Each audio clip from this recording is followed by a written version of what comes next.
I never dreamed my garden would become the battleground of a neighborhood feud. But that's exactly what happened when Diane Holloway took over as the new HOA president. I'm Mike, just a regular guy with a deep love for gardening. My simple, ranch-style home in Meadowbrook Estates might not stand out, but my garden, that's my pride and joy. Over the past 5 years, I've cultivated native plants, vegetables, and a stunning butterfly sanctuary that became a local gem. Kids would stop by to watch monarchs emerge from their chrysalises, and neighbors often smiled as they passed my colorful front yard. Well, most neighbors. It all started on a perfect spring Saturday. I was kneeling in the dirt planting fresh milkweed for the monarchs when a shadow fell over me. I looked up, shielding my eyes from the sun, and saw a woman I recognized from last month's community meeting. Her arms were crossed tightly, designer sunglasses perched on her nose, and her perfectly highlighted blonde bob didn't budge despite the breeze. "Excuse me," she said, her tone sharp and cold. "I'm Diane Holloway, the new homeowners association president. I need to inform you that your garden violates several community standards." She said the word garden as if it were something disgusting she'd stepped in. I stood, brushing dirt off my jeans and offering a friendly smile. "Nice to officially meet you, Diane. I'm Mike Hansen. Which standards are you referring to? I've maintained this garden for years without any issues." Diane pulled out her phone, scrolling through what I assumed was the HOA handbook. Section 4.3 clearly states that front yards must maintain a manicured appearance with approved landscaping. This mess isn't on the approved list. The plants are too tall, there's no uniformity, and frankly, it's dragging down property values. She glared at my butterfly sanctuary with clear disdain. "Those structures need to be removed immediately." I took a deep breath. As an IT project manager, I'm used to dealing with difficult people, and I knew losing my temper wouldn't help. "I understand your concern for neighborhood aesthetics, Diane, but this garden was approved by the previous HOA board 3 years ago. I have the documentation. The native plants actually boost property values by improving local ecology and reducing water usage. Plus, the butterfly sanctuary is certified by the National Wildlife Federation as a wildlife habitat." Her perfectly penciled eyebrows shot up above her sunglasses. "Well, the previous board was clearly incompetent. The new board has different standards. You have 7 days to remove all non-approved plants and structures, or you'll face a $500 daily fine for non-compliance." As she turned to leave, my next-door neighbor James stepped out onto his driveway. James had moved in just a month ago, and we'd exchanged a few friendly chats over the fence. He was a quiet guy, mostly keeping to himself, but seemed pleasant enough. He was washing his truck, which I now noticed bore the local fire department's logo. "Everything okay over here, Mike?" he called, clearly having overheard part of the conversation. Before I could respond, Diane spun around, plastering on a smile that didn't reach her eyes. "Just a routine HOA matter. Nothing to worry about," she said, her tone suddenly sugary sweet. "I was just explaining that my garden has previous HOA approval," I said, waving at James. "Ah, got it," James replied, walking over to join us. "I've been meaning to tell you how much I appreciate your garden, Mike. My daughter loves stopping by to see the butterflies during our evening walks." Diane's eyes darted between us, clearly calculating. "Well, regardless of previous approvals, the new board has made its decision. 7 days, Mr. Hansen." With that, she marched off, phone already pressed to her ear. James watched her go, then turned to me with a raised eyebrow. "Piece of work, huh?" "You have no idea," I sighed. "Sorry you had to witness that. Guess I need to dig up some old approval emails." He leaned against my fence. "I deal with people like that all the time in emergency situations. They're usually the ones demanding special treatment while everyone else's house is burning."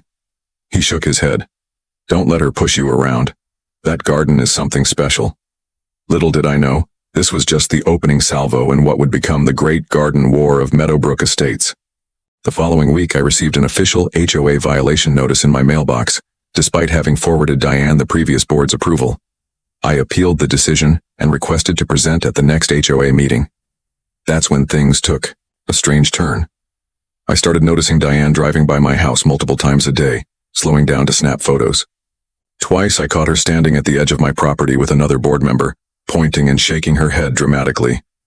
Then came the anonymous complaints.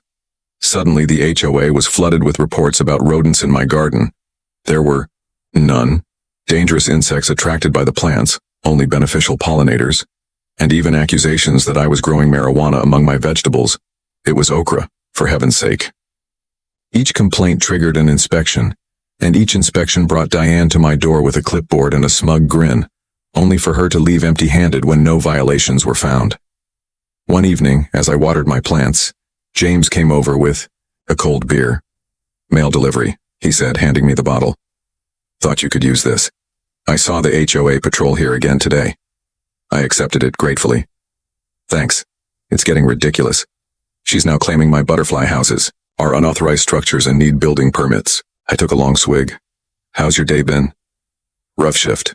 4-alarm fire at an apartment complex across town. Everyone got out safely, but it was touch and go for a while." He looked exhausted, the kind of deep weariness that comes from saving lives. "Man, I don't know how you do it," I said, genuinely impressed. "My most stressful day is nothing compared to yours." James shrugged. "Different kinds of stress. Dealing with that woman would test anyone's patience." He nodded toward my garden. "You know, if you need help documenting all this, I'm pretty good at taking detailed notes. Part of the job. I might take you up on that. The HOA meeting is next Tuesday and I'm presenting my case." The meeting was a disaster. Diane had packed the room with her supporters, mostly retirees with pristine lawns who nodded vigorously as she presented a slideshow titled, "Community Standards at Risk." My garden was featured prominently, with unflattering angles and selective close-ups that made it look unkempt. When I tried to present my documentation and explain the ecological benefits, she repeatedly interrupted, eventually cutting my time short due to schedule constraints.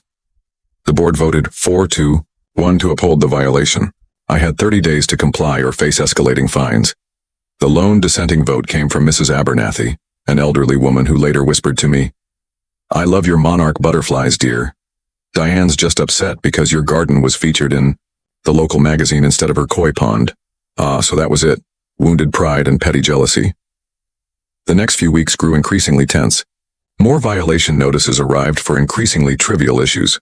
My trash cans visible from the street for more than 24 hours, a garden hose not properly stored, even the color of my garden stakes being non-compliant. I documented everything meticulously, filed appeals and tried to stay calm, but the pressure was wearing me down. Then things escalated dramatically.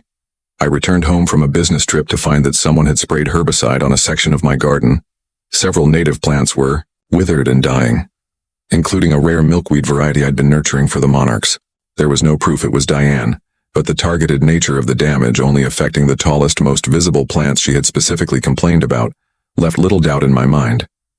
James helped me set up a discreet wildlife camera aimed at my garden, ostensibly to document wildlife visitors.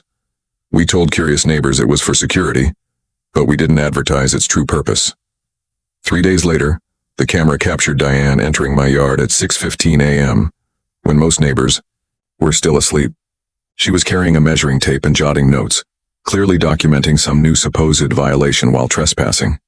I took the footage to the local police station, where they agreed to speak with her about trespassing but said there wasn't enough evidence for charges. The officer's visit only fueled her rage. The next HOA meeting included a new proposed rule specifically targeting excessive wildlife habitations and overgrown native plant collections, with strict height and density limitations that would effectively outlaw my entire garden. It was so blatantly targeted that even some of Diane's supporters looked uncomfortable. As the pressure mounted, neighbors began choosing sides. Some avoided me entirely, not wanting to get involved. Others, like Mrs. Abernathy and the young couple across the street with 2 small children, made a point of loudly complimenting my garden whenever Diane was nearby. James remained my steadfast ally, offering support and occasionally stepping in when Diane's inspections became too intrusive. You know, in my years as a firefighter, I've noticed that people who stir up this much conflict are usually trying to distract from something else, James remarked one evening as we watched Diane measure the height of my sunflowers from the sidewalk. "I wonder what she's hiding."